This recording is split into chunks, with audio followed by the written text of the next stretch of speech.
Hi hello എല്ലാവർക്കും ഷെറൂസ് food ഗാലറിയിലേക്ക് സ്വാഗതം. അപ്പം ഞാനിന്നിവിടെ ഉണ്ടാക്കാൻ പോകുന്നത് ദോശയാണ്. ദോശ എന്ന് പറഞ്ഞാൽ സാധാരണ ദോശയല്ല, കോക്കനട്ട് ഫിൽഡ് മൈദ ദോശ. നമ്മുടെ തേങ്ങ നിറച്ച് മൈദ ദോശയാണിത്. അപ്പം ഇതുണ്ടാക്കാൻ വളരെ എളുപ്പമാണ്.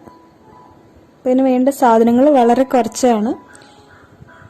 ഒരു മുറി തേങ്ങ, 2 കപ്പ് മൈദ, ഇത് ഇതുപോലത്തെ കപ്പിൽ, പിന്നെ 1/2 കപ്പ് പഞ്ചസാര, പിന്നെ കുറച്ച് കാഷ്യൂനട്ട്, അണ്ടിപ്പരിപ്പ്, പിന്നെ ഒരു നുള്ളുപ്പ്, ഒരു നുള്ള് മഞ്ഞൾ. ഇത്ര സാധനങ്ങളാണ് വേണ്ടത്. അപ്പം നമുക്ക് ആദ്യം ഈ മൈദ ഒന്ന് വെള്ളത്തിൽ കലക്കി എടുക്കാം. എന്നിട്ട് നമ്മൾ അതിലേക്ക് ഉപ്പും മഞ്ഞളും ഇടും. കുറച്ച് മതി കേട്ടോ, ഒരു നുള്ളു മതി. പിന്നെ ഈ തേങ്ങ ചിലവർ എന്താ പറയുക, ഒന്ന് ചൂടാക്കി എടുക്കാറുണ്ട്. ഇതൊന്നും വേണ്ട, ഇത് പെട്ടെന്ന് നമുക്ക് ഉണ്ടാക്കാൻ വേണ്ടിയിട്ടാണ്. ഇങ്ങനെ ഉണ്ടാക്കിയാലും നല്ല ടേസ്റ്റ് തന്നെയാണ്. ഓക്കെ, ഇതിലേക്ക് നമ്മൾ വെള്ളം ഒഴിക്കുകയാണ്. പാകത്തിന് ദോശയ്ക്കൊക്കെ കലക്കില്ലേ, അതുപോലെ ഉപ്പും മഞ്ഞളൊക്കെ ഇട്ടു. നമുക്ക് ഒന്ന് നന്നായിട്ട് കലക്കാം. നമ്മൾ വിസ്ക് വെച്ച് കലക്കുകയാണെങ്കിലേ നമുക്ക് പെട്ടെന്നത് കട്ടയൊന്നും ഇല്ലാണ്ട് നമുക്ക് കലക്കാൻ പറ്റും. നമ്മൾ തവി വെച്ചിട്ടോ അല്ലെങ്കിൽ കൈ കൊണ്ടോ ഒക്കെ കുഴക്കുന്നേക്കാൾ എളുപ്പം വിസ്ക് കൊണ്ട് കുഴക്കുക, മീൻസ് കലക്കുന്നേക്കാൾ എളുപ്പം ഈ വിസ്ക് കൊണ്ട് ചെയ്യുന്നതാണ് കേട്ടോ. ഇത് പലർക്കും അറിയായിരിക്കും, എന്നാലും ജസ്റ്റ് ഞാൻ പറഞ്ഞേ ഉള്ളൂ. കണ്ടോ, ഇപ്പോൾ കഷ്ണങ്ങളൊന്നും ഇല്ലാണ്ട് അതിൻ്റെ കട്ടയൊന്നും പിടിക്കാണ്ട് നമുക്ക് നല്ലതായിട്ട് കിട്ടി. ഇനി അത് മാറ്റി വയ്ക്കാം. നമുക്ക് തേങ്ങ ഇതിലേക്ക് പഞ്ചസാരയും അണ്ടിപ്പരിപ്പും മുന്തിരിങ്ങ ഇടാം.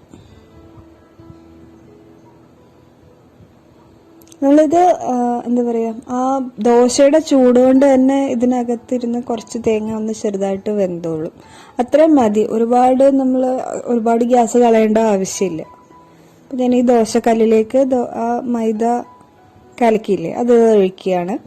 നല്ല കട്ടി കുറച്ച് ഒഴിക്കണം കേട്ടോ. നോൺ സ്റ്റിക്ക് ആകുമ്പോൾ പിന്നെ നമുക്ക് എളുപ്പം കിട്ടുമല്ലോ. നിങ്ങൾ എപ്പോഴും ദോശ ഒഴിക്കുമ്പോഴേ ഒരു ലോ മീഡിയത്തിൽ ഒഴിക്കാൻ നോക്കുക. അത് കഴിഞ്ഞിട്ട് പിന്നെ ഹൈ ഫ്ലെയിമിലേക്ക് വെച്ചാലും കുഴപ്പമില്ല. ഇതുപോലെ നന്നായിട്ട് കട്ടി കുറച്ച് ഒഴിക്കുക. എന്നിട്ട് 2 സൈഡും തിരിച്ചിട്ടിട്ട് അവസാനം ഒന്നുകൂടി മറിച്ചിട്ട് അതിനകത്ത് നമ്മൾ തേങ്ങ ഫില്ല് ചെയ്യുകയാണ് ചെയ്യുന്നത്.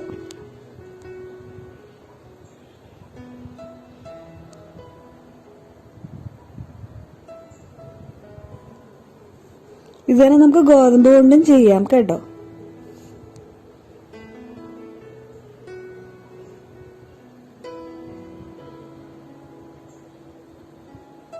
ഇത് നമുക്ക് തിരിച്ചിടാം. കണ്ടോ, ഒട്ടും കട്ടിയില്ല.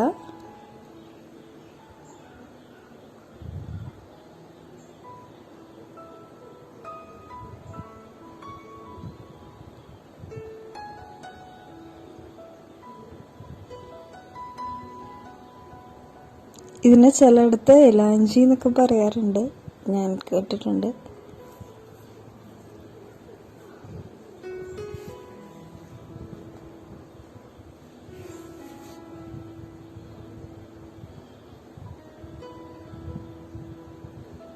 ഞങ്ങളുടെ നാട്ടിൽ പിന്നെ മൈദ ദോശ എന്ന് തന്നെയാണ് പറയാറ്, പല പേരിൽ വെക്കാം.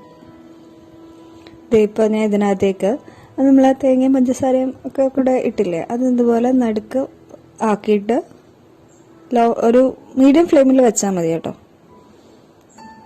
ഇനി നമുക്കിത് 4 സൈഡും മടക്കാം. കണ്ടോ, അതിൽ വെച്ച് തന്നെ ചെയ്യുന്നതുകൊണ്ടാണ് ഞാൻ പറഞ്ഞത്. ഇത് തേങ്ങ അങ്ങനെ ഇതാക്കി മാറ്റേണ്ട ആവശ്യമൊന്നുമില്ല. ചൂടാക്കുകയോ അല്ലെങ്കിൽ പഞ്ചസാര പാവുക, ചെല്ലേക്ക് ഒഴിക്കുക, അങ്ങനെ പല രീതിയിൽ ഉണ്ടാക്കാറുണ്ട്. പക്ഷെ ഇതാണ് എളുപ്പം. കണ്ടോ, ഇങ്ങനെ 4 സൈഡും മടക്കുക.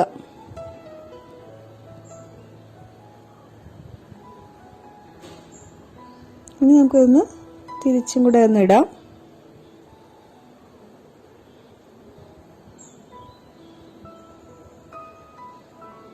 കണ്ടോ, അപ്പോൾ നല്ല ഷേപ്പിൽ നല്ല സ്ക്വയറിൽ നമുക്കിത് കിട്ടി.